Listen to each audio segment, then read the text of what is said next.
Hi, this is Craig Lane with Video Blog Week 47 with healthalchemy.com. This week, I want to focus a little bit on some things that have been coming up as I saw a Robert Bly and Michael Mead YouTube.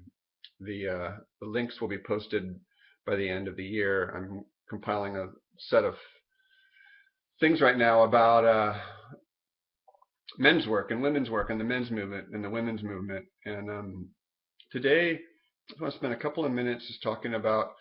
I was in a group last night called Consciousness Salon, and a woman mentioned the suppression of the feminine going on for thousands of years. And I think that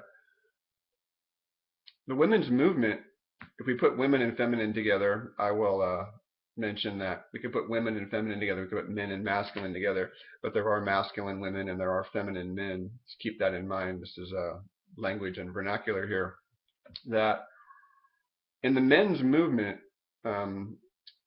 we don't have a lot of healthy masculine on the planet, and I believe there's some good writers out there that are pointing to this.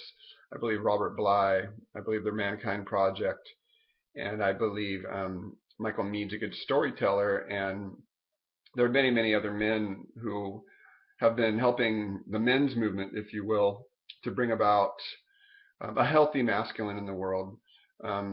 I believe that there is a suppression of the masculine also, and I'm going to spend my next video blog talking about this, but I just wanted to balance things out in that I live in Santa Cruz, California, and we have a lot of, here in the Bay Area in California, we probably have a more balanced man in general than, say, we do in other parts of the country, the United States.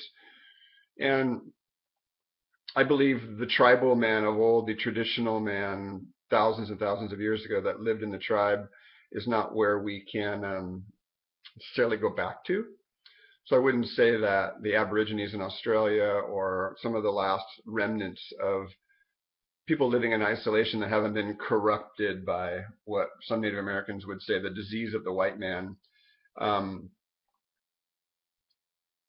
though that form of masculine doesn't have a place in the world either, nor does I'll name some names at risk of offending people, the George Bushes and the rich elites, the Rothschilds, and I don't know any of these men personally, but I'd put it out there that anyone that strives to control and anyone who strives to live in a myopic world, not considering the whole, is a bit deluded. And I don't mind making controversial statements.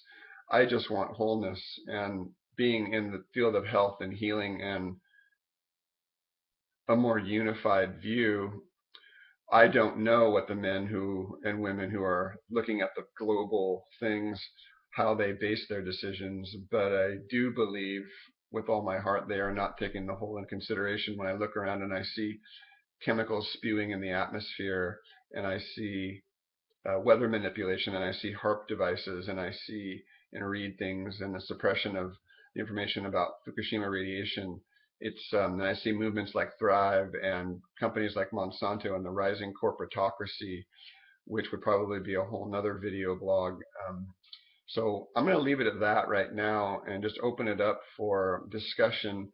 I'd love to see more comments. I'd love to see more participation on my Facebook page. I'd love to see us just having more fun while the fun's still at it. We are pretty entitled here in this country. It's a point I brought up in our group last night. When we say consciousness salon, I believe what John, the leader, pointed out is that salon used to be a place where artists and politicians and people would go to talk outside of the normal bounds of what is acceptable and really push the edge a bit. So we talk about a consciousness salon, and we're talking about how can we push the edge and push each other a little bit to be vulnerable, to expose ourselves, to get our truth out there, even at risk of offending others. And so as far as the suppression of the masculine, this is one of the things that I'm trying to help spread, is that there are healthy men out there, and my partner's project currently is to celebrate those men and to celebrate people, the masculine who are the men who are doing good work in the masculine, and women too. There are women have a masculine side, and we could look at it in terms of yin and yang, or there's various attributes that are labeled yang potentially being more masculine, yin potentially being more feminine. But these are, as it got brought up in the group last night, these are arbitrary labels, and we could just as easily label them, mumbo and jumbo, or alpha and beta, or gamma and delta. The words don't matter as the underlying what the word's pointing at. And that's why language can be so dangerous. So I'm going to sign off now. This is Video Blog Week 47.